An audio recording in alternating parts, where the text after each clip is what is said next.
حجاج بن یوسف اسلامی تاریخ کا ایک ایسا ظالم اور سخت گیر حکمران جس کے دور میں بے شمار مسلمانوں کا خون بہایا گیا۔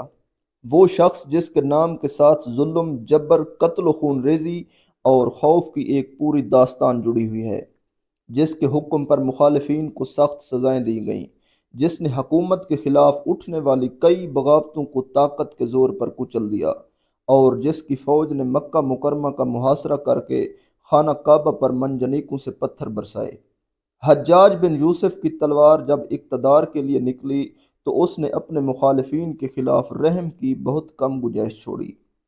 اس کے ہاتھوں حضرت عبداللہ بن زبیر رضی اللہ عنہ جیسے جلیل القدر صحابی شہید ہوئے، اور اس کے دور میں بہت سے دوسرے لوگ بھی ان کی سختیوں کا نشانہ بنے۔ لیکن آخر حجاج بن یوسف کون تھا؟ وہ کہاں سے آیا؟ ایک عام گھرانے سے تعلق رکھنے والا شخص اتنی بڑی طاقت تک کیسے پہنچا؟ اس نے بنو امیہ کے اقتدار میں اپنا مقام کیسے بنایا؟ مکہ مکرمہ کا محاصرہ کیوں کیا؟ خانہ کعبہ پر پتھر کیوں برسائے؟ عراق میں اس کا دور کیسا تھا؟ اور پھر اپنی زندگی کے آخری دنوں میں خود کس انجام سے دوچار ہوا؟ اگر آپ حجاج بن یوسف کی زندگی کے ان تمام واقعات سے واقف نہیں تو آخر تک ہمارے ساتھ رہیے۔ حجاج بن یوسف تقریباً 41 یا 42 ہجری یعنی 661 عیسوی کے آس پاس طیف میں پیدا ہوا۔ اس کے والد کا نام یوسف بن حکم تھا۔ حجاج کا گھرانہ کوئی شاہی یا حکمران گھرانہ نہیں تھا۔ اس کے والد تعلیم سے وابستہ تھے اور طیف میں بچوں کو قرآن پڑھایا کرتے تھے، اور حجاج نے بھی اپنے والد سے قرآن کی تعلیم حاصل کی اور کچھ عرصہ خود بھی قرآن پڑھانے کا کام کیا۔ لیکن حجاج کی زندگی زیادہ دیر تک تعلیم تک محدود نہیں رہی۔ اسی زمانے میں اسلامی دنیا شدید سیاسی کشمکش سے گزر رہی تھی۔ حکومت کے اندر اختلافات بڑھ رہے تھے اور مختلف علاقوں میں سیاسی طاقت کے لیے لڑائیاں جاری تھیں۔ حجاج نے بھی آہستہ آہستہ تعلیم کا کام چھوڑ کر فوجی زندگی اختیار کر لی۔ حجاج بن یوسف کے ذکر کے ساتھ ایک روایات بھی بیان کی جاتی ہے۔ حضرت عبداللہ بن عمر رضی اللہ عنہ سے روایت ہے کہ رسول اللہ صلی اللہ علیہ وآلہ وسلم نے ثقیف کے بارے میں فرمایا کہ اس قبیلے میں دو لوگ پیدا ہوں گے، ان میں ایک بہت بڑا جھوٹا اور دوسرا بہت بڑا ظالم ہوگا۔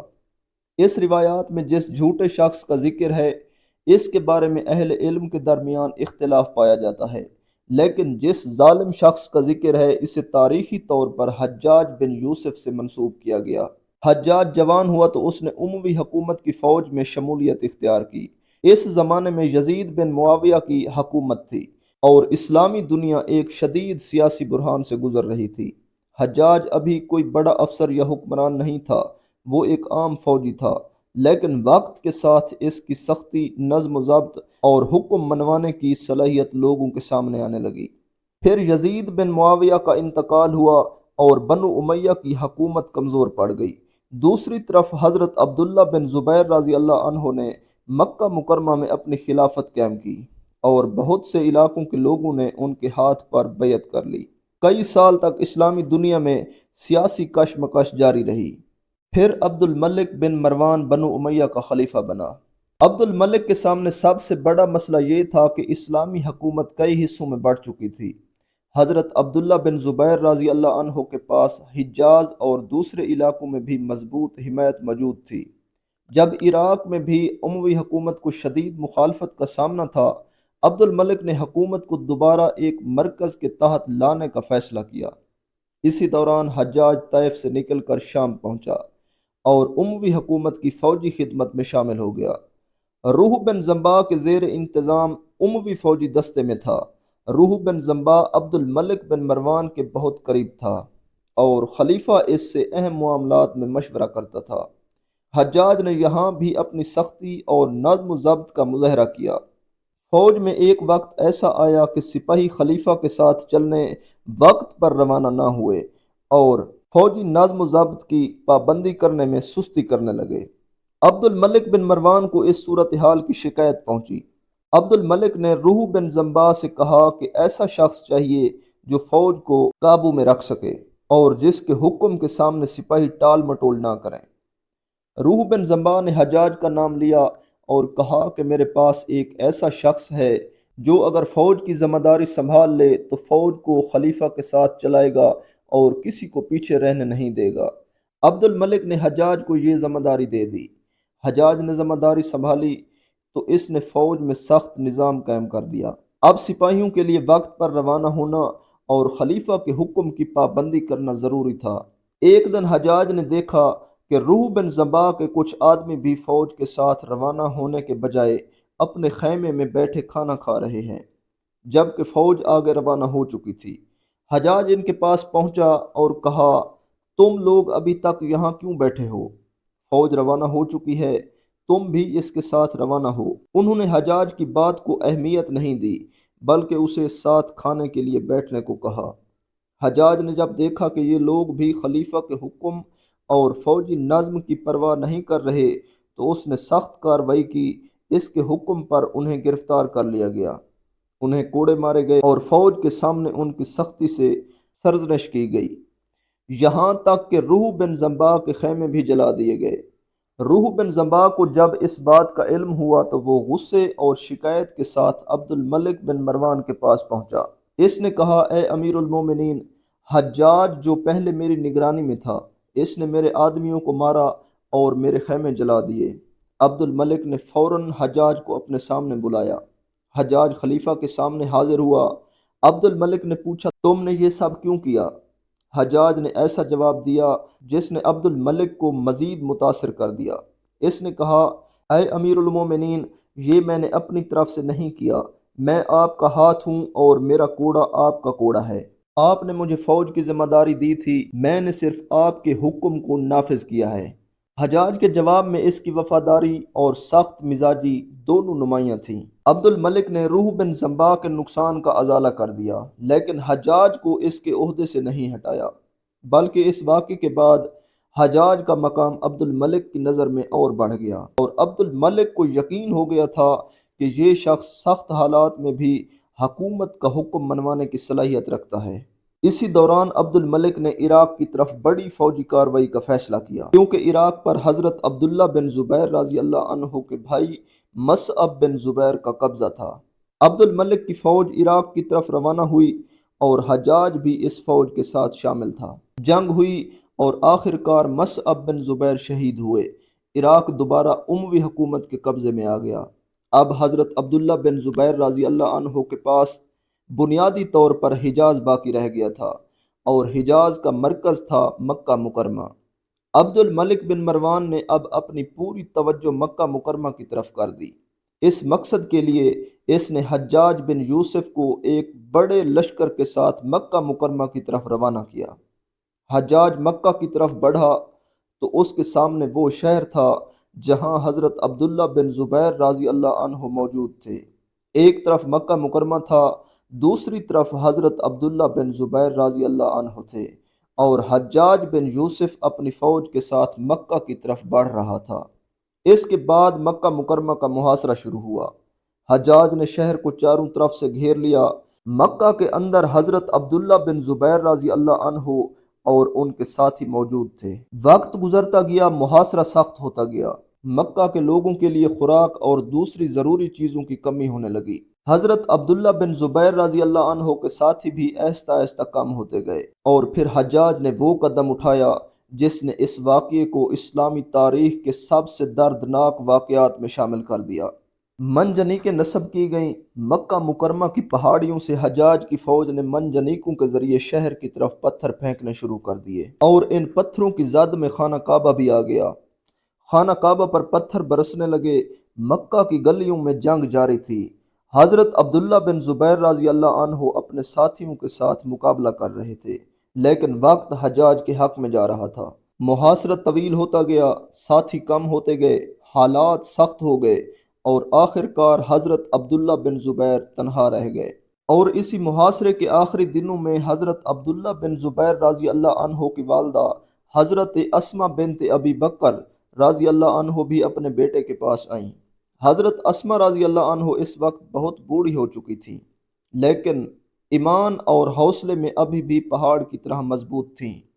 حضرت عبداللہ بن زبیر رضی اللہ عنہ نے اپنی والدہ سے کہا کہ حالات بہت سخت ہو چکے ہیں، میرے ساتھی ایک ایک کر کے میرا ساتھ چھوڑ رہے ہیں اور اب میرے سامنے دو ہی راستے رہ گئے ہیں، یا تو میں حجاج کے سامنے ہتھیار ڈال دوں یا پھر آخری دم تک مقابلہ کروں۔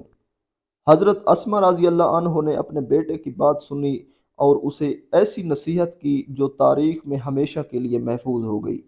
انہوں نے فرمایا کہ اگر تم اپنے آپ کو حق پر سمجھتے ہو تو اپنے موقف سے پیچھے نہ ہٹو، اگر تم حق پر ہو تو اپنے دین اور عزت کے لیے ثابت قدم رہو، اور اگر دنیا کی زندگی تمہارا مقصد نہیں تو دشمن کے سامنے جھکنے کی ضرورت نہیں۔ حضرت عبداللہ بن زبیر رضی اللہ عنہ نے اپنی والدہ کی بات سنی اور ان سے اجازت لے کر دوبارہ حجاج کی فوج کے سامنے جا کھڑے ہوئے۔ اب مکہ مکرمہ میں جنگ اپنے آخری مراحل میں داخل ہو چکی تھی۔ حضرت عبداللہ بن زبیر رضی اللہ عنہ کے ساتھ بہت کم لوگ باقی رہ گئے تھے، لیکن وہ پھر بھی لڑتے رہے۔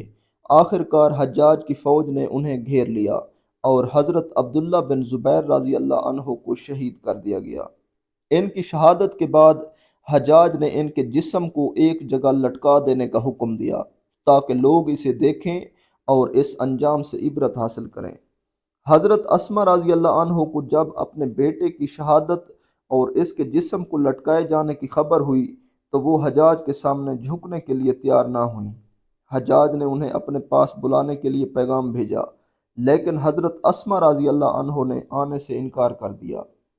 حجاج نے دوبارہ پیغام بھیجا اور دھمکی دی کہ اگر وہ خود نہیں آئیں گی تو انہیں گھسیٹ کر اس کے سامنے لایا جائے۔ حضرت اسما رضی اللہ عنہ نے جواب دیا کہ اللہ کی قسم میں خود چل کر نہیں آؤں گی، اگر تمہارے آدمی مجھے بالوں سے گھسیٹ کر لانا چاہتے ہیں تو لے آئیں۔ آخر کار حجاج خود حضرت اسما رضی اللہ عنہ کے پاس پہنچ گیا۔ اس نے ان سے حضرت عبداللہ بن زبیر رضی اللہ عنہ کے بارے میں سخت لہجے میں بات کی اور کہا کہ تم نے دیکھا اللہ نے تمہارے بیٹے کے ساتھ کیا کیا۔ حضرت اسما رضی اللہ عنہ نے انتہائی مضبوطی کے ساتھ جواب دیا، میں نے دیکھا کہ تم نے اس کی دنیا برباد کی اور میرے بیٹے نے تمہاری آخرت برباد کر دی۔ حجاج نے حضرت عبداللہ بن زبیر رضی اللہ عنہ کے بارے میں سخت الفاظ کہے، لیکن حضرت اسما رضی اللہ عنہ نے اپنے بیٹے کا دفاع کیا اور اس کی عبادت اور نیک زندگی کا ذکر کیا۔ اس موقع پر حضرت اسما رضی اللہ عنہ نے رسول اللہ صلی اللہ علیہ وآلہ وسلم کی وہ پیشگوئی بھی یاد دلائی کہ ثقیف میں ایک جھوٹا اور ایک ہلاکت و تباہی لانے والا شخص پیدا ہوگا، اور انہوں نے حجاج سے کہا کہ جھوٹے کو تو ہم پہلے دیکھ چکے ہیں اور ہلاکت لانے والا شخص مجھے تم ہی نظر آتے ہو۔ حضرت اسما رضی اللہ عنہ نے حجاج کے سامنے جس حوصلے کا مظاہرہ کیا وہ اس بات کی مثال تھا کہ ایک بوڑھی ماں بھی اپنے ایمان اور اپنے بیٹے کی عزت کے لیے ایک طاقتور حکمران کے سامنے ڈٹ سکتی ہے۔ مکہ مکرمہ میں قبضے کے بعد حجاج کی طاقت میں مزید اضافہ ہوا۔ عبد الملک بن مروان نے اسے مختلف علاقوں کی ذمہ داریاں دے دیں اور آخر کار اسے عراق کا گورنر مقرر کر دیا گیا۔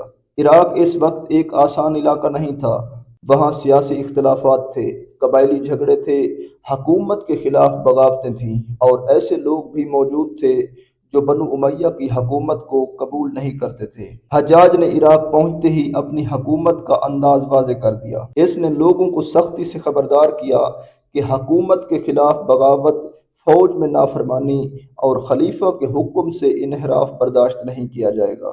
اس کے دور میں قید کا انتظام بھی انتہائی سخت تھا۔ ایک روایات میں حجاج کے ایک قید خانے کے بارے میں ذکر ہے کہ وہاں 1,20,000 مرد اور 20,000 عورتیں قید تھیں، اور عورتوں میں تقریباً 4,000 عورتوں کے جسم پر لباس نہیں تھا۔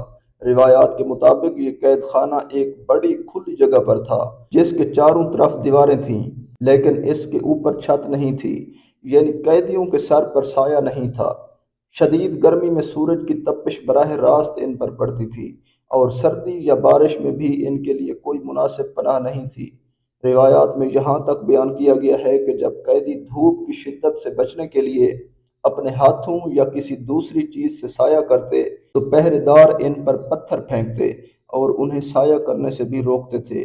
بہت سے لوگ بیماریوں میں مبتلا ہو جاتے، جسم کمزور ہو جاتے اور قید کی سختیوں کی وجہ سے ان کی حالت دن بدن خراب ہو جاتی تھی۔ بعض تاریخی روایات میں حجاج کے قیدیوں کے کھانے اور ان کے ساتھ کیے جانے والے سلوک کے بارے میں بھی انتہائی سخت تفصیلات ملتی ہیں۔ حجاج کی حکومت میں خوف صرف قید خانوں تک محدود نہیں تھا، اس نے عراق میں حکومت کے خلاف اٹھنے والی ہر بڑی تحریک کو طاقت سے دبانے کی کوشش کی۔ اسی زمانے میں ایک بہت بڑی بغاوت سامنے آئی جس کی قیادت عبد الرحمن بن محمد بن اشعث کر رہے تھے۔ ابن الاشعث ایک اہم فوجی کمانڈر تھا اور شروع میں حجاج ہی کے حکم پر فوجی مہمات میں حصہ لے رہا تھا، لیکن حجاج کی سخت پالیسیوں اور مسلسل فوجی کارروائیوں کی وجہ سے دونوں کے درمیان اختلاف بڑھتا گیا۔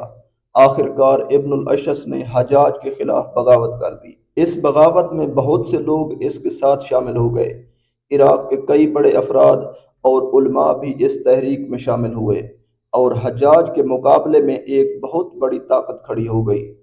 حجاج نے اس بغاوت کو ختم کرنے کے لیے اپنی فوج بھیجی، شدید جنگیں ہوئیں، کئی لوگ مارے گئے، آخر کار حجاج کی فوج غالب آ گئی اور ابن الاشعث کی تحریک شکست کھا گئی۔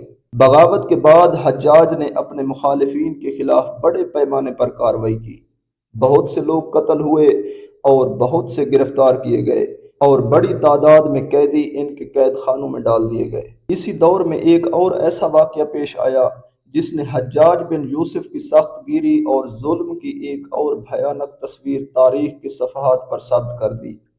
یہ واقعہ مشہور تابعی سعید بن جبیر کا ہے۔ سعید بن جبیر اپنے زمانے کے جلیل القدر علماء میں شمار ہوتے تھے۔ وہ حضرت عبداللہ بن عباس رضی اللہ عنہ کے شاگردوں میں سے تھے اور علم، عبادت اور تقوی میں بلند مقام رکھتے تھے۔ حجاج کے دور میں حالات ایسے ہوئے کہ سعید بن جبیر کو بھی حجاج کے عتاب کا سامنا کرنا پڑا۔ حجاج نے انہیں گرفتار کروا لیا اور اپنے سامنے پیش کرنے کا حکم دیا۔ جب سعید بن جبیر کو حجاج کے سامنے لایا گیا تو حجاج نے پوچھا، تمہارا نام کیا ہے؟ تو انہوں نے کہا، سعید بن جبیر۔ حجاج نے طنز کرتے ہوئے کہا، بلکہ تم شکی بن کثیر ہو۔ سعید بن جبیر نے نہایت اطمینان اور بے خوفی سے جواب دیا، میری ماں نے میرا نام تم سے زیادہ جان کر رکھا تھا۔ حجاج کو یہ جواب ناگوار گزرا۔ اس نے غصے میں کہا، تمہارا انجام کیا ہوگا تم جانتے ہو؟ سعید بن جبیر نے بے خوف ہو کر فرمایا، میرے انجام کا علم اللہ کے پاس ہے، تمہارے پاس نہیں۔ حجاج نے انہیں مزید دھمکایا، لیکن سعید بن جبیر کے حوصلے میں ذرا بھر کمی نہ آئی۔ وہ آخر وقت تک اللہ پر بھروسہ رکھتے ہوئے حجاج کے سامنے ڈٹے رہے تو حجاج نے ان کے قتل کا حکم دے دیا۔ سعید بن جبیر کو شہادت کے لیے لے جایا گیا۔ اس موقع پر بھی ان کے دل میں خوف کی بجائے اللہ تعالیٰ پر یقین اور توکل تھا۔ وہ اپنے ایمان پر ثابت قدم رہے اور حجاج کے ظلم کے سامنے سر نہیں جھکایا۔ پھر حجاج کے حکم پر سعید بن جبیر کو شہید کر دیا گیا۔ لیکن حجاج کی تصویر صرف قتل، قید اور سخت سزاؤں تک محدود نہیں تھی۔ اس نے عراق کے انتظام کو اپنے ہاتھ میں لیا، فوج کو منظم کیا، سرکاری نظام کو مضبوط کیا اور بنو امیہ کی مرکزی حکومت کی گرفت عراق پر دوبارہ مضبوط کر دی۔ اسی دور میں اس نے واسط نامی شہر بھی آباد کیا، جہاں اس نے اپنی فوجی طاقت کا مرکز قائم کیا۔ واسط سے حجاج نے عراق اور مشرقی علاقوں پر اپنی حکومت چلائی۔ اب اس کے اختیار کا دائرہ پہلے سے کہیں زیادہ وسیع ہو چکا تھا۔ عراق حجاج کے قبضے میں تھا، مشرق کے بڑے علاقے اس کے زیر حکومت تھے اور اسی زمانے میں اس نے اپنے قریبی رشتہ دار حجاج نے اس کی صلاحیتوں پر اعتماد کیا اور اسے ایک بڑے لشکر کے ساتھ سندھ کی مہم پر بھیجا۔ محمد بن قاسم نے سندھ کی طرف پیش قدمی کی اور وہاں کئی اہم علاقوں کو فتح کیا۔ دیبل سے لے کر سندھ کے دوسرے علاقوں تک اس کی فوج آگے بڑھتی گئی اور اس مہم نے برصغیر کی تاریخ پر گہرا اثر چھوڑا۔ حجاج خود عراق میں بیٹھ کر اس مہم کی نگرانی کر رہا تھا۔ وہ محمد بن قاسم کو فوج، سامان اور ضروری وسائل فراہم کرتا رہا اور محمد بن قاسم کی کامیابیاں حجاج کے اثر و رسوخ کو مزید بڑھاتی گئیں، لیکن طاقت اور اقتدار ہمیشہ ایک جیسے نہیں رہتے۔ حجاج نے تقریباً 20 سال تک عراق اور مشرقی علاقوں پر مضبوط گرفت قائم رکھی۔ اسی دوران اس نے بہت سے لوگوں کو قتل کروایا، بڑی تعداد میں لوگوں کو قید کیا، بغاوتوں کو سختی سے کچلا اور اپنی حکومت کی گرفت مضبوط رکھی۔ لیکن پھر وہ وقت آیا جب یہی طاقتور حکمران خود بیماری کی گرفت میں آ گیا۔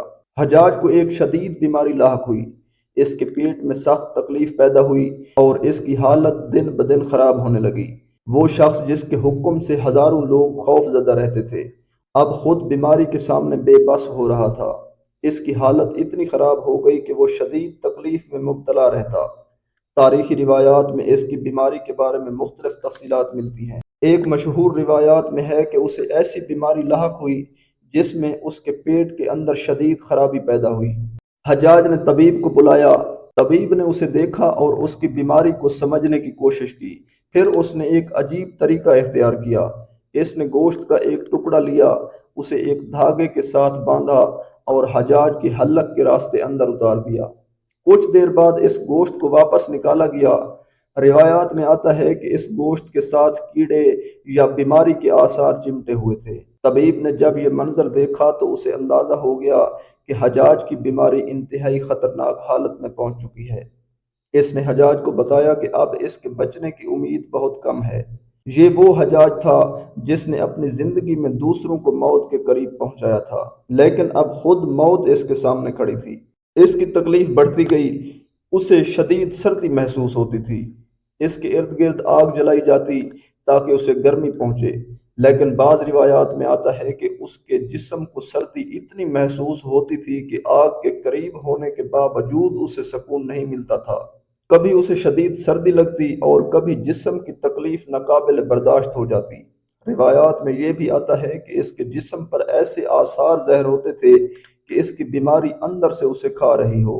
وہ شخص جو کبھی اپنے دربار میں بیٹھ کر دوسروں کے فیصلے کیا کرتا تھا، اب خود اپنے جسم کی تکلیف سے بے بس ہو چکا تھا، اور اسی دوران اس کے دل میں خوف بھی پیدا ہونے لگا۔ حجاج نے اپنی زندگی میں بہت سے لوگوں کو موت کے گھاٹ اتارا تھا، لیکن اب جب موت خود اس کے قریب آ گئی تو وہ اپنے انجام کے بارے میں سوچنے لگا۔ حجاج کی بیماری کے دوران ایک اور واقعہ بھی مشہور ہے۔ ایک روایات میں آتا ہے کہ سعید بن جبیر کی شہادت کے بعد حجاج صرف 15 راتیں زندہ رہا۔ اس دوران وہ شدید بیماری میں مبتلا ہو گیا، کبھی بے ہوش ہو جاتا اور کبھی ہوش میں آ جاتا، اور اسے اپنی بیماری کی شدت کا احساس ہوتا رہتا۔ تاریخی طور پر یہ بات معروف ہے کہ حجاج بن یوسف 95 ہجری 714 عیسوی میں واسط میں وفات پا گیا۔ بعض تاریخی مآخذ اس کی بیماری کو پیٹ کی ایک شدید بیماری سے جوڑتے ہیں۔ حجاج کی عمر اس وقت تقریباً 53 یا 54 سال تھی۔ جس شخص نے اپنی زندگی کا بڑا حصہ طاقت، جنگ، سیاست اور حکومت میں گزارا تھا، اب اس کی حکومت ختم ہو چکی تھی۔ اس کے ہاتھ میں نہ تلوار تھی نہ حکومت، اس کے سامنے صرف موت تھی۔ اور پھر وہ دن آ گیا جب حجاج نے دنیا کو ہمیشہ کے لیے چھوڑ دیا۔